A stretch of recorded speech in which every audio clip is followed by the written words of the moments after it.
Hey guys, I'm guessing you clicked on this video because you're either a new or beginner player in Arma and you just keep making the same mistakes over and over and your gameplay is not changing. Well, in this video, I'm breaking down 7 things that most new and beginner players consistently make the same mistakes and do over and over again that inhibits their gameplay and is just fundamentally going to make your gameplay less enjoyable. Alright, so without further ado, let's get into the video.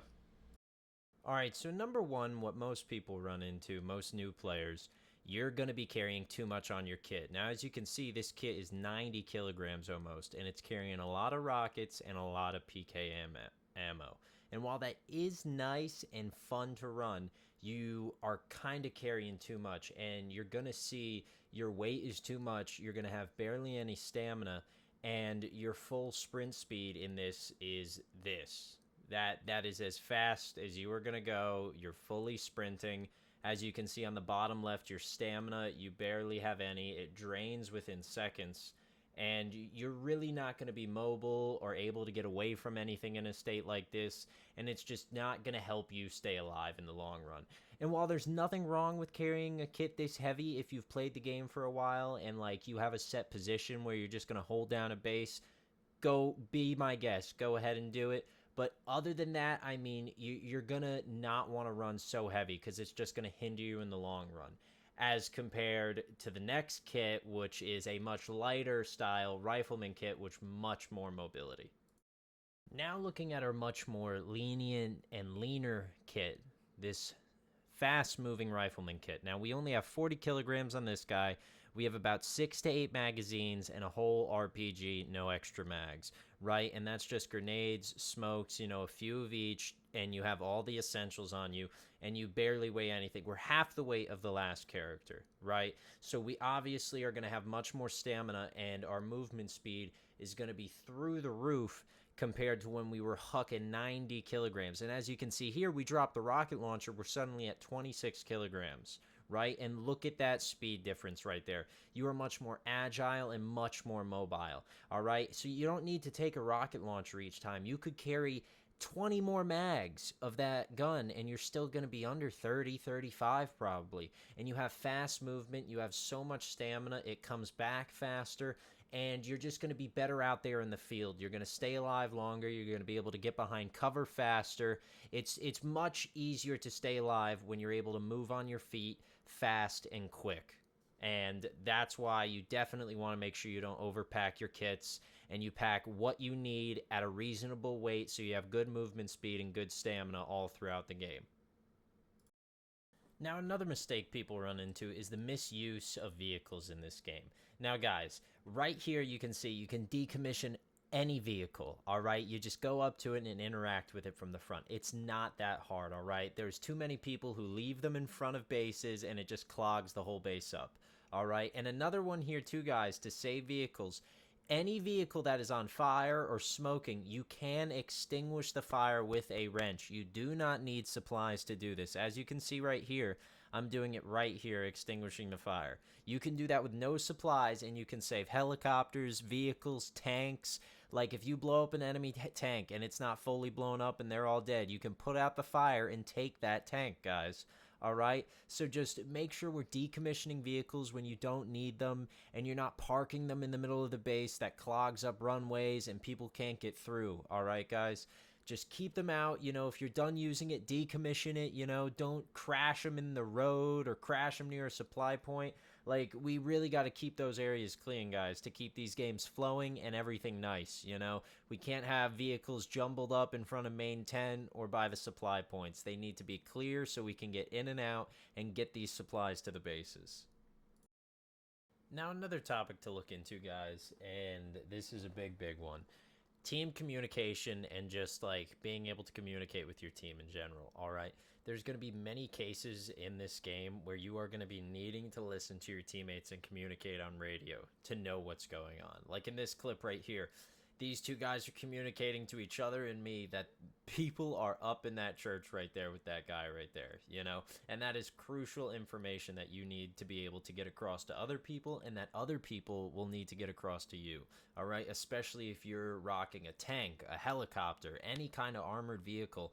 you need to know if people are calling you out, if you have been seen, if where people are needing help, where your support is needed, all right?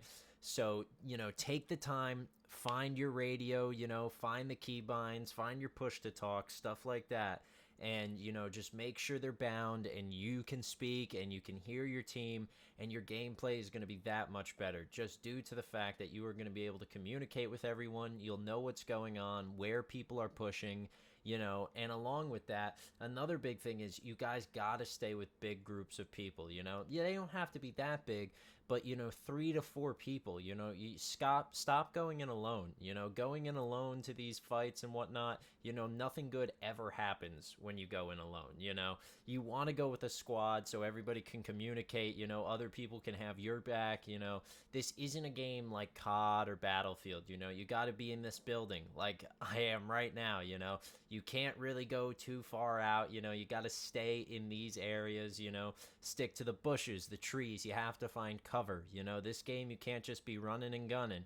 It's very hard, and you got to stay within cover. You got to stay hidden, and you got to play tactical, really. You got to know where people are going to be coming from, where's best to hide, and all this stuff like this, So it's really crucial, that you have a team, I mean, look at this guy. He's got 4 people helping him up, It's good to roll in these big groups, You'll stay alive longer, and, the game's just going to be more fun when you have more people with you, So it's a big one, You got to have that gameplay communication, and know what to do. Now, another mistake a lot of new players make and not a lot of people, get to know about is map markers. They are a very highly underutilized thing in this game that I see in a lot of servers, right? And as you can see here, on PC, it's double left click. You can make a marker. I don't know the console command, but I'm sure it's in your keybinds. And as you can see, a teammate's already put one up on the left, with snipers. And I mean, as you can see, as I'm scrolling through here, you can write whatever you want on them, make them whatever color, make them stand out. And I mean, these will really improve the game, because I mean, you can call out certain people and you can see other people's call outs. You want to look on your map for this stuff, that's really going to help your gameplay when you see, other people calling out snipers or tanks or any other heavy enemy vehicle is what you're going to want to be looking for. That's really what you're going to want to do. You want to utilize those markers. If you see a tank, or if you see there's someone in that general vicinity, let the team know. Put the marker down, say it over radio. More people will go over there and check out your marker. They will go see if there are people there. So do not be afraid to put it down. All right, you're gonna want to put it down. That's what you want to do at the end of the day, all right?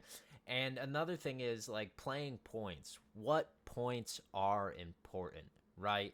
What? It's a hard question, especially if you're new to the game. What points are important, all right? And it's the main points, all right? So no matter what server you play, there's always going to be points that have their code names, which are the bold letters, those names below the first name, all right?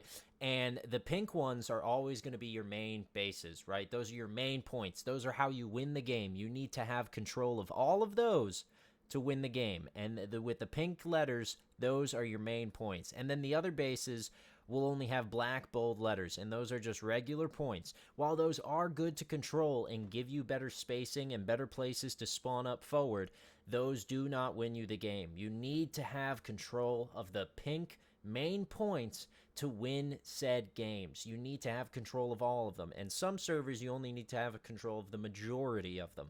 But those are what win games. Those are the main points. You want to be focusing on the points with pink names when you play this game.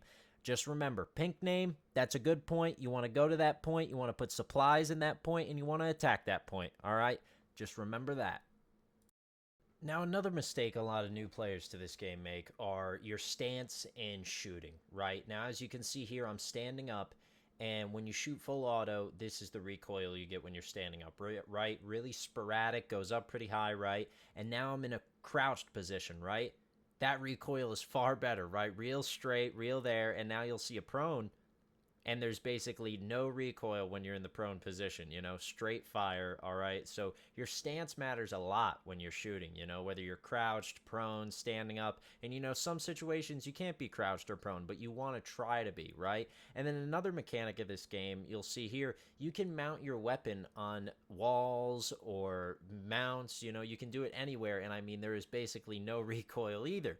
You know, so you can mount on walls, you can mount on top of barricades, you know, you just want to be trying to use that feature as much as you can. And when you're shooting, you want to try to be able to shoot, you know, crouched at least, you know, wherever you're shooting from, you know, because it's just going to give you better stability, and you have a far better chance of hitting, you know, your enemy or whoever you're shooting at, you know, when you're going to have more stable recoil and far better control over the gun that way. So you just want to remember, you know, your stance matters. You know, try to be crouched, you know, maybe put your gun up against something, you know, try to do that more in the game, you know, put it up against walls, put it on barricades, you know, anything that will do, you know. Default key is C for PC, and, you know, you're going to have to look in your keybinds for Xbox, but, you know, just remember that, you know, stance matters during recoil. Another mistake new players run into, guys, is quitting the game too early. Listen, you're going to die. It happens, you know, when you least expect it. I mean, a tank's gonna blow you up, you know, something is gonna happen. All right, whether it's, you know, an enemy helicopter raining missiles down on you, some random sniper from God knows where in the middle of the woods, all right, it's gonna happen. You're gonna get killed in the game. All right, guys, you can just respawn, all right? And you don't have to respawn at that same point, you know, spawn a point back, you know, get your steps back, drive back in, you know, reposition, get a little better, man, all right? Because, you know, it's going to happen. You're going to die. It's not COD. It's hard. You got to have good positioning, and sometimes you're just going to get hell rain down on you. You know, that's as simple as I can say it, guys, you know? So just don't give up, you know? You're going to die, but just respawn back in, you know, and go after them. Don't give in, guys. All right, guys. Well, I hope you enjoyed the video, and I hope you took something from this and were able to learn something, and it's going to better your gameplay in the long run. You know, I really hope so. You know, and if you enjoyed and liked the video, please be sure to like and subscribe for more videos. You know, I'm going to make sure to push out more content that is more gameplay oriented soon, with just funny moments with me and my boy, and, you know, us getting in the back line and just getting after it, really. So, you know, you can look forward to that, you know. And if you want to see me cover something else, or if you want more in-depth stuff, leave that in the comments. And, you know, if you made it all the way through to this, thank you so much. It's much appreciated, and I'll see you in the next one, guys. Peace.